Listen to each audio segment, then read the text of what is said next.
And now you've just stolen a role from your buddy Benedict Cumberbatch. Seriously, dude. Yeah, well, there's no theft involved. I know, I'm teasing. I'm just teasing. I just think it's funny because I know you guys are such good pals. Yeah. Congratulations, and always welcome back to TIFF. So happy to have you here. Thank you. And this film, I have to ask you, what is it with you and the black wigs?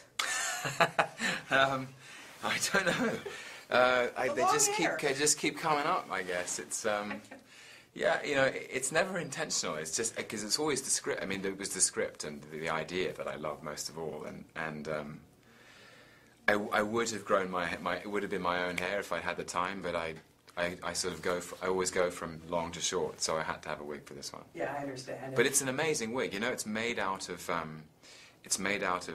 human hair and yak hair and goat hair, both my wig and Tilda's wig. And Mia's, and because Jim really wanted the vampires to have this kind of feral beauty that was slightly otherworldly. And we talked a lot about wolves, and if you see a wolf in the wild, their fur looks incredibly shiny, as if it's just almost been conditioned. And because these are not just refined, sophisticated artists, they're wild creatures, they're vampires. So I thought that was cool. It is cool. And Jim Jarmusch, wow, having a chance to work with him as a director. Wow. Yeah, he's amazing, truly. Yeah. What do you learn from a guy like that? How does he direct you, or does he? Or I don't know. Yeah, he does. Is it very much like a Woody Allen situation, or very different? Well, I spent a lot longer with Jim than I did with Woody.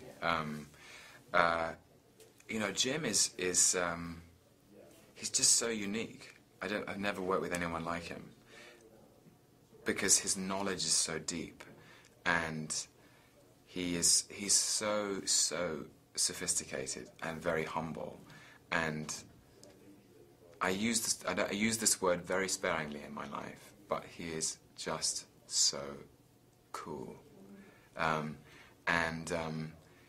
has such an appreciation of music and fine art and poetry, and he was so collaborative. It was he came to me, actually we met probably just after you and I met for the first time.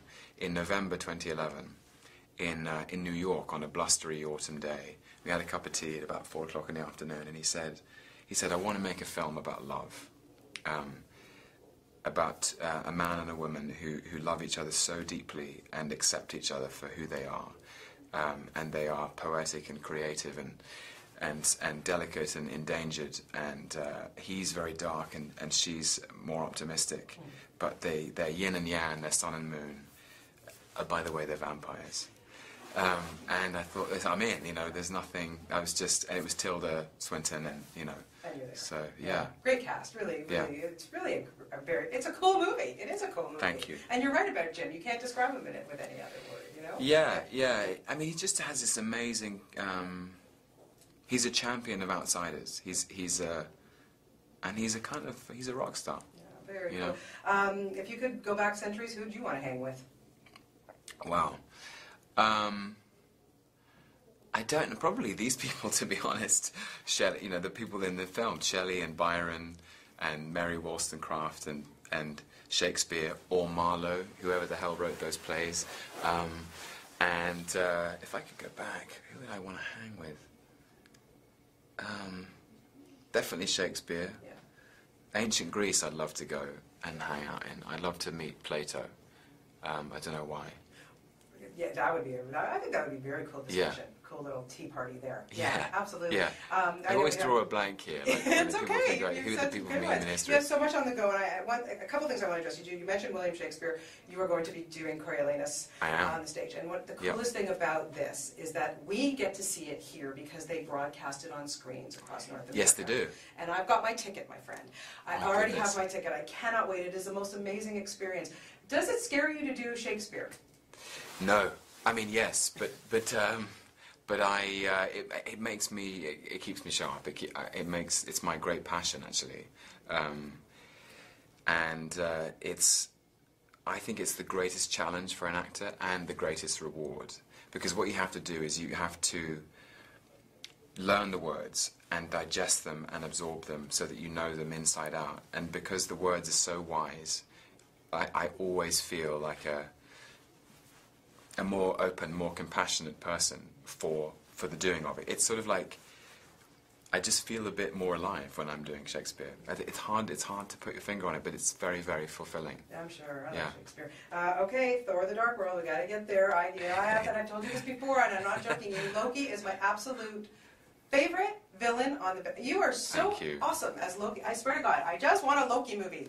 2 hours of Loki. Okay. I don't care if anybody else is there. I will be there. So will myself.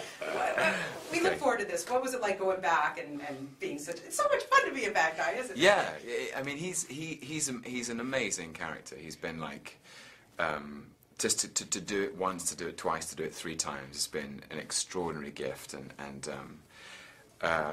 the thing that kind of that I really wanted to do this time was do something else. You know, in Thor, I was the antagonist and the anti-hero. In the Avengers, I was the villain. And in Thor: The Dark World, there is a hero in Thor, and there's a villain in Malekith, played by Christopher Eccleston. Yeah. And then there's Loki, and he's this wild card in the pack, this sort of unpredictable element. And he's, in the story, there's a very nice complication that Thor needs to enlist Loki as an ally again, but with their history and you know how is that allegiance going to play out, it was really fun. Can't wait. I honestly didn't like when Mark Ruffalo threw you around as in the Avengers. Sorry, I was against it. You know how I feel about you, so there you go. I'm rooting for it. And lastly, we're going to have you in Toronto shooting Crimson Peak. Yes, I'm so excited about this. Yeah. Guillermo del Toro. Guillermo del Toro, the great master.